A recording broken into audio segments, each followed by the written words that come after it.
Hola a todos y bienvenidos a la cuarta lección de Cinema 4D y V-Ray de GoPilar Academy. En esta lección vamos a dar los primeros pasos dentro del espacio tridimensional. Para ello vamos a conocer los principales objetos del programa, como lo serían los sólidos primitivos.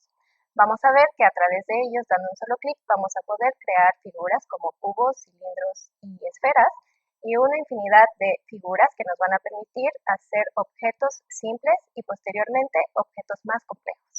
Como mencioné en la lección pasada en la presentación del programa, Cinema 4D nos permite utilizar diferentes tipos de modelado, que va desde la procedural a la sólida. Los objetos primitivos representan los objetos más simples a utilizar dentro de nuestro espacio 3D. Estos son modificables a través de sus relativos parámetros. Se pueden utilizar también en la realización de objetos más complejos, esto a través de una composición que bien podría ser con la ayuda de otras herramientas como los deformadores y las figuras booleanas que veremos más adelante. Primero que nada, antes de empezar a modelar dentro de nuestro programa, debemos recordar de seleccionar la modalidad en la que queremos trabajar. Entonces vamos al entorno estándar. Para crear una primitiva, lo vamos a hacer desde nuestro menú de iconos horizontal, ubicado en la parte de arriba, en donde podremos ver que tenemos el icono con el cubo azul. Al interior de esta vamos a tener todas las primitivas disponibles. Entonces, para ampliar este menú hay que hacer un clic sostenido y vemos entonces la lista de primitivas que por defecto Cinema 4D va a tener disponibles. En alternativa a esto, podemos ir a nuestro menú principal en la opción de crear, objeto, y nuevamente vamos a tener nuestra lista de primitivas disponibles. Para empezar a ver las características de estas primitivas, vamos a crear un cubo. Como ya había mencionado anteriormente, dentro de la ventana de atributos, vamos a tener disponibles todos los parámetros que vamos a poder modificar de nuestro elemento, en este caso de nuestro cubo. En esta ventana tenemos, por ejemplo, tamaño en X, tamaño en Y, tamaño en Z. Si nosotros comenzamos a modificar cada uno de estos parámetros, vamos a ver que automáticamente nuestro cubo empieza a cambiar.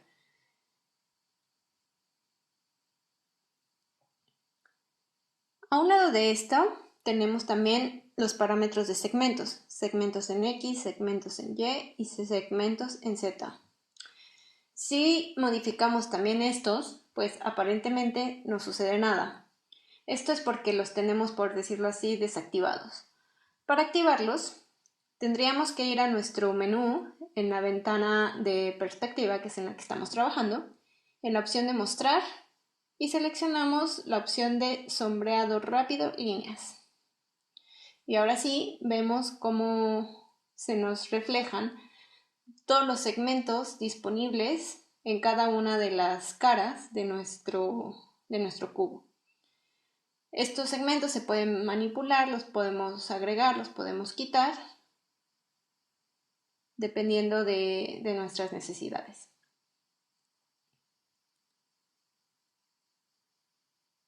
Cada objeto o cada primitiva va a tener parámetros diferentes. Esto va a depender de la figura de la que se trate. Vamos a ver un ejemplo. Si por ejemplo vamos nuevamente a nuestro menú de primitivas y seleccionamos una esfera, vamos a ver que para esta esfera no tenemos los mismos parámetros que teníamos disponibles para nuestro cubo. Para la esfera vamos a ver que tenemos el radio, el cual podemos aumentar o podemos disminuir. Y vemos que cambia su forma, su tamaño. Podemos seleccionar también los segmentos, el tipo de segmento, que vamos a tener diferentes disponibles, un hexaedro, por ejemplo.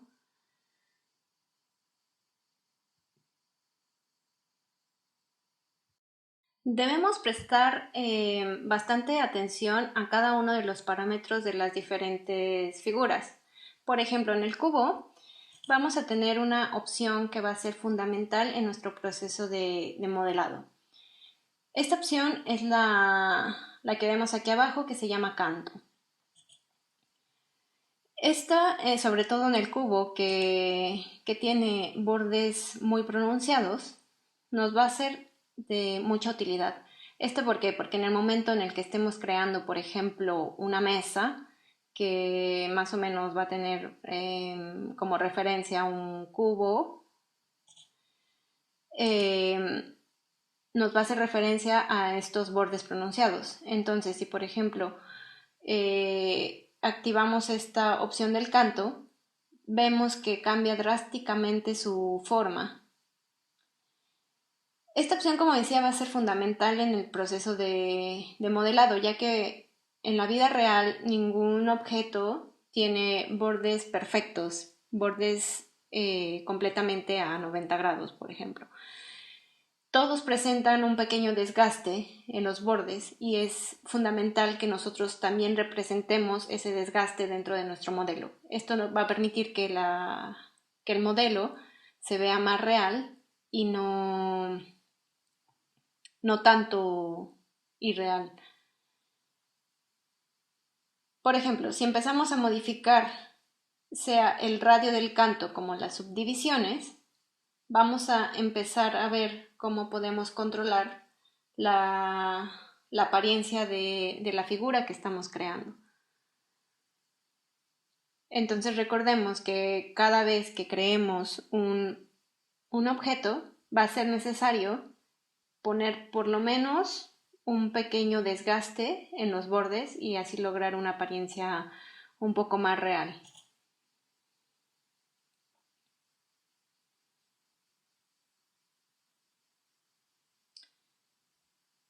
Otra de las pestañas presentes dentro de la ventana de atributos sería la de coordenadas. Aquí vamos a poder modificar varias cosas. La primera de ellas es la posición de nuestro objeto.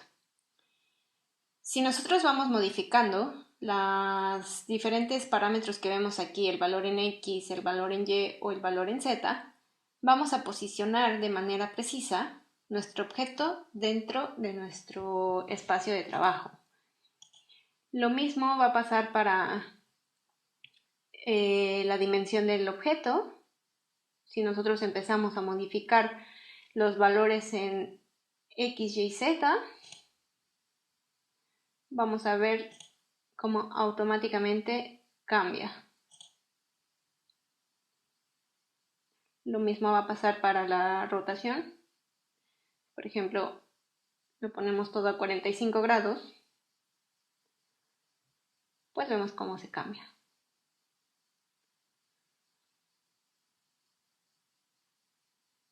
Otra de las pestañas presentes dentro de la ventana de atributos va a ser la del font.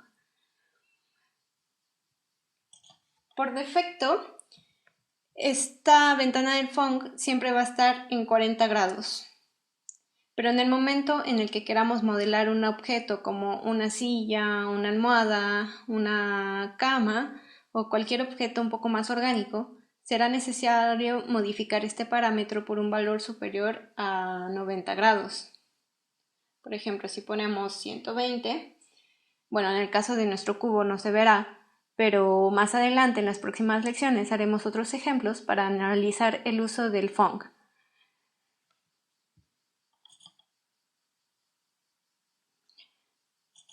Para saber si un objeto posee esta propiedad, es necesario que en nuestra ventana de objetos, al lado de cada uno de nuestros elementos, sea visible este icono que estoy señalando, las dos esferas naranjas. Esto nos va a indicar que nuestro objeto tiene la opción del font. De hecho, lo vemos aquí en el mensaje en el rectángulo blanco.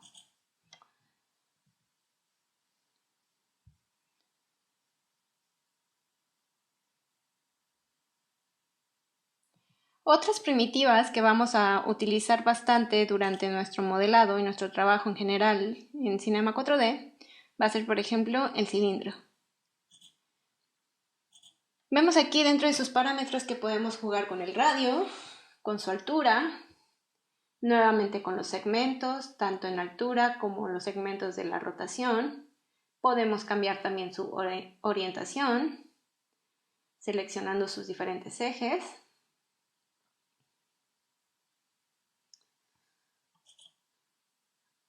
Otra figura también importante sería la pirámide, que en este caso tenemos en sus parámetros el tamaño de su base, su altura, nuevamente encontramos los segmentos y la orientación.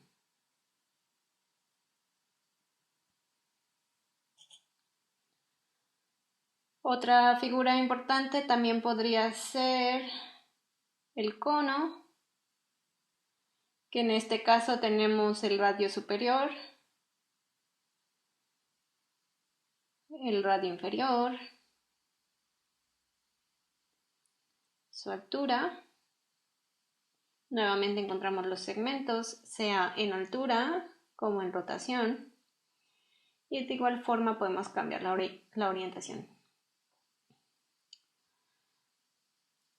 Aquí, por ejemplo, podemos ver que este cono nos puede recordar un poco a la cubierta de una lámpara, que obviamente en ese caso tendríamos que quitar las tapas y dejarlo vacío por dentro, pero ya poco a poco nos podemos dar una idea de cómo podemos ir creando o modelando objetos con la ayuda de las primitivas.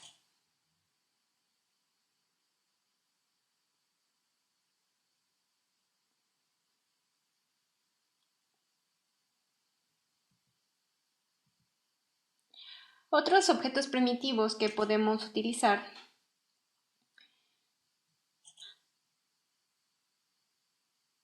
va a ser, por ejemplo, el terreno fractal. Este terreno fractal lo podríamos usar para ambientar nuestras diferentes escenas con un terreno con colinas, con montañas o formas irregulares, si es que nuestro proyecto lo requiere. Vemos que dentro de sus parámetros tenemos bastantes con los que podemos jugar, por ejemplo, los principales que son el tamaño, en ambos sentidos, también tenemos la altura. Aquí, por ejemplo, si queremos hacer unas montañas muy pronunciadas, lo podemos ir manipulando. Tenemos obviamente también los segmentos. Y sobre todo tenemos una opción muy interesante que es esta que dice semilla, que si empezamos a jugar con ella podemos ver que cambia la forma. Aquí podemos elegir obviamente la que más vaya de acuerdo a nuestro proyecto.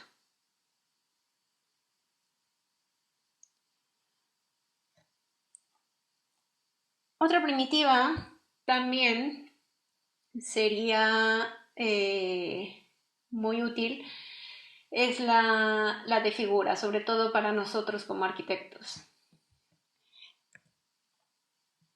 Esta figura nos va a ser muy útil en el momento en el que quisiéramos crear sombras de personas en el interior de nuestro proyecto, por ejemplo, que después podríamos irlas a sustituir o mejorarlas en la postproducción en Photoshop, por ejemplo, que sería como una opción más laboriosa. Si, por ejemplo, quisiéramos crear una sombra precisa dentro de nuestro proyecto, que sabemos que después en Photoshop nos vendría más difícil hacerla, podríamos poner la figura en la posición y ubicación que deseamos para crear la sombra. Esta figura también la podríamos utilizar como referencia de escala humana dentro de nuestro proyecto y así tener una referencia buena para todos los objetos que estamos creando dentro de nuestro proyecto.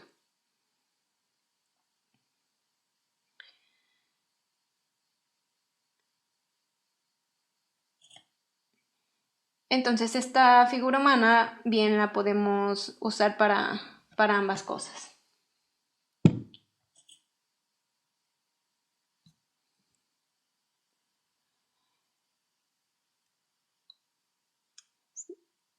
Cuando tenemos diferentes o ya bastantes objetos dentro de nuestro proyecto, es fundamental que empecemos a renombrarlos para tener un orden dentro de nuestro proyecto.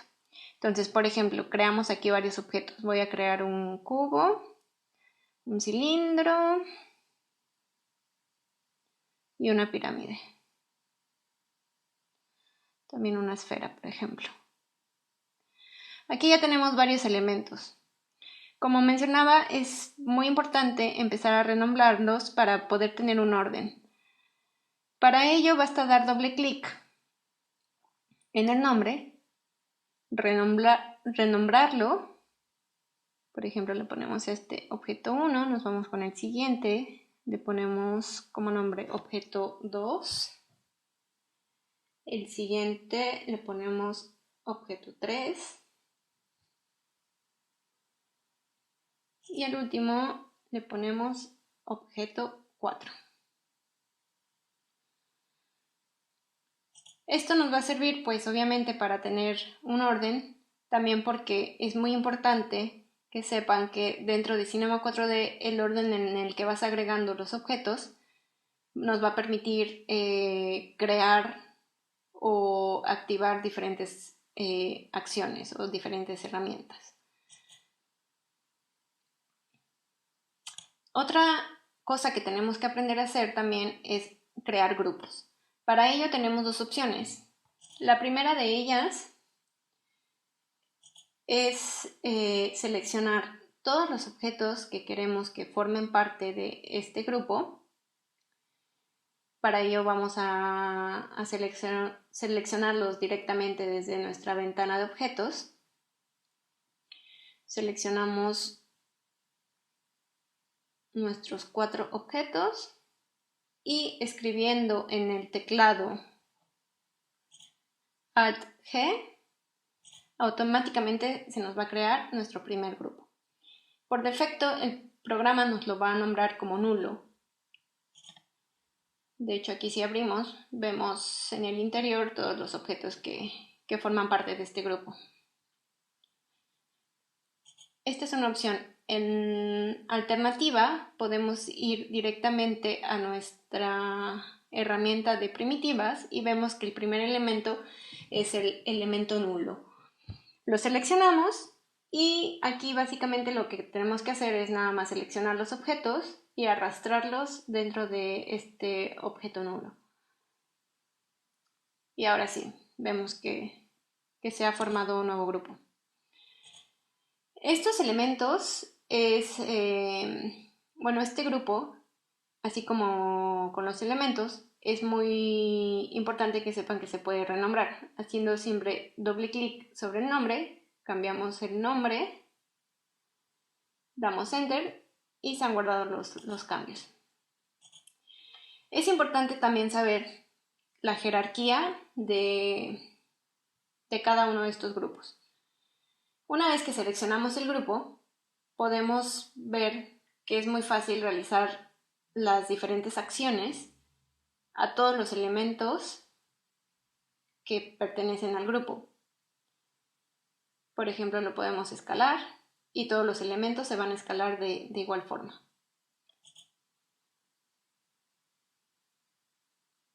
Otra cosa muy importante que debemos de saber de nuestra ventana de objetos es el orden. Esto va a ser fundamental para nuestro modelado.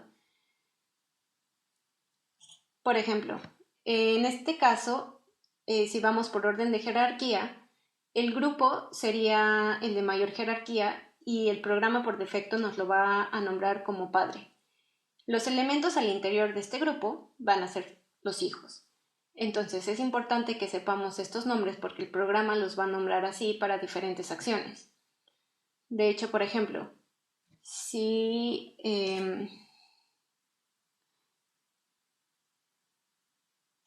hacemos clic derecho sobre alguno de estos, vemos aquí una opción que el programa nos llama seleccionar hijos. Entonces es importante que recordemos estos nombres.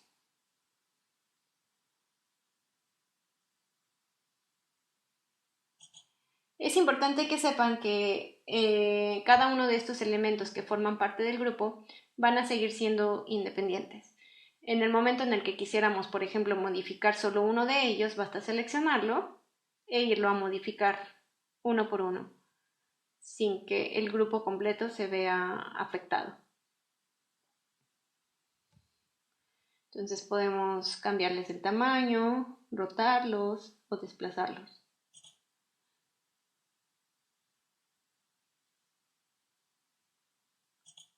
En algunos casos podríamos tener la necesidad de mover algún objeto o un grupo de objetos utilizando el sistema de coordenadas, ignorando la rotación local del objeto que queremos mover.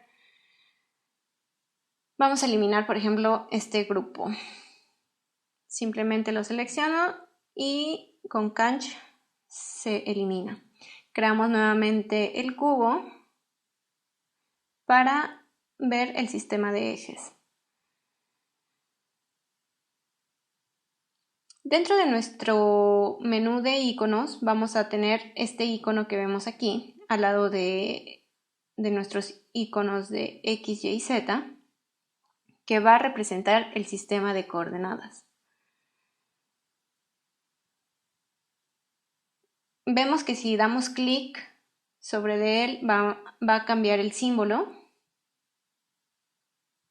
entre uno y el otro. Podemos cambiar entre el sistema de coordenadas absoluta y el sistema de coordenadas globales.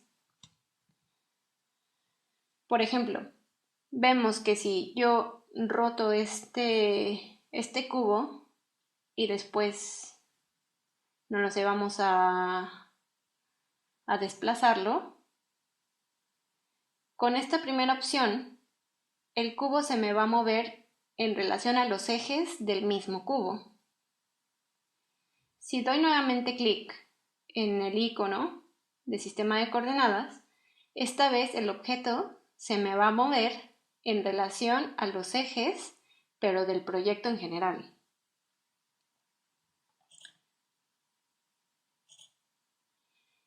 Esto va a ser fundamental que sepamos utilizarlo porque nos va a ser muy útil en futuras acciones que vamos a ver más adelante en nuestras próximas lecciones.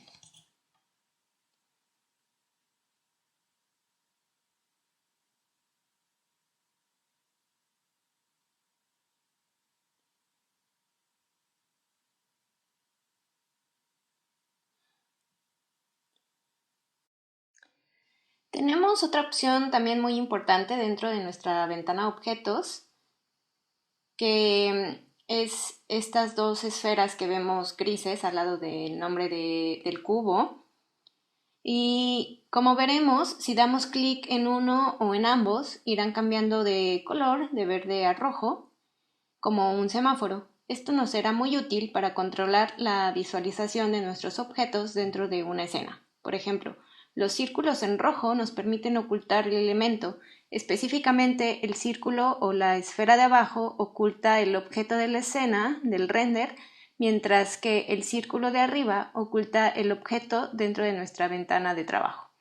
Entonces tengamos bastante atención en esto porque podemos ocultar elementos de un render utilizando esta herramienta o podemos ocultar elementos en nuestra ventana de trabajo pero dejando la opción a que se rendericen después. Esto obviamente lo iremos analizando con más detalle en nuestras próximas lecciones. En conclusión, en esta lección hemos empezado a tomar confianza con las principales primitivas. Vimos cómo es que podemos configurarlas editando sus diferentes parámetros y vamos a ver a lo largo del curso que este tipo de objetos nos van a ser muy útiles en el momento en el que estemos modelando objetos de diseño, ya sea simples o complejos. Les agradezco por su atención y los espero en la siguiente lección.